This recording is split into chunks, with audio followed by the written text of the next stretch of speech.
Hürmetlik vatandaşlık siyasilerimizin davamlaştırımız. Endiki mavzu.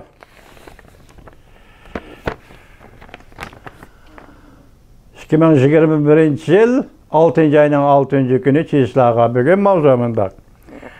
Aksaray məbləğ ve kapitalının Cungo'da hərbi işlağı çetişlik şirketlerine məbləğ ornudu selinişini çekleşte herkes yumuşak kol bulmaydı dep görüsetti mavzulu haber.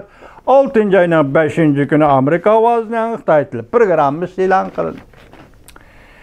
Washington, Amerika Koşmuş Ştatları Prezidenti Joe Biden Perşembe günü haftanın 3. günü bir türlük yeni memuru buyruğu imza koydu.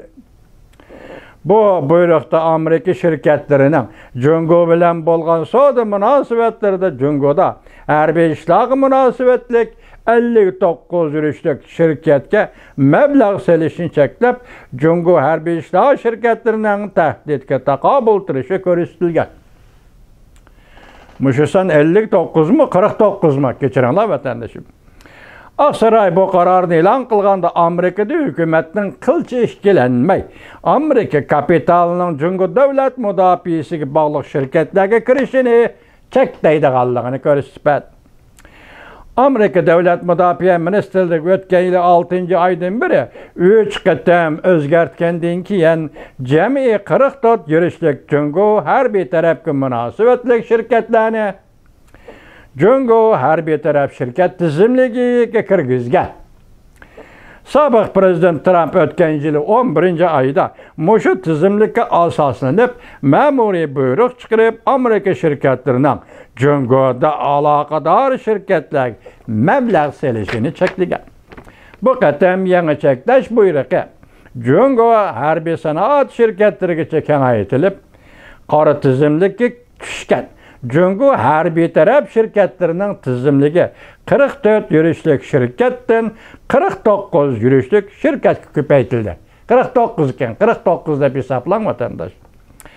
Prezident Joe Biden hükümeti aldığın nöbetlik hükümetten Jungo siyasini umumiyüzlük bahalavatkanında. Şundak bir peytte Prezident Biden hükümeti hazırgıça kullanğan bir harekettir. Bu hareket hazırgıça kullanğan bir harekettir.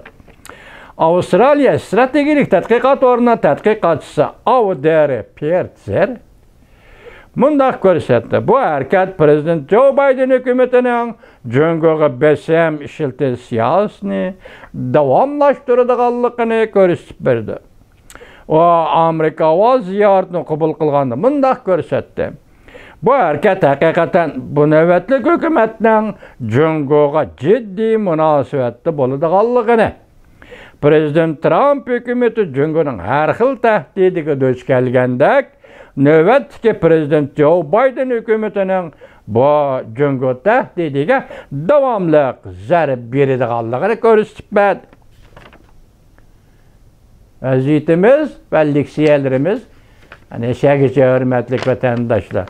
Muhimi işinizde bolsun Amerika Qo'shma Shtatlarının hərbi aeroplani Tayvandagi hərbi bazaga tushdi.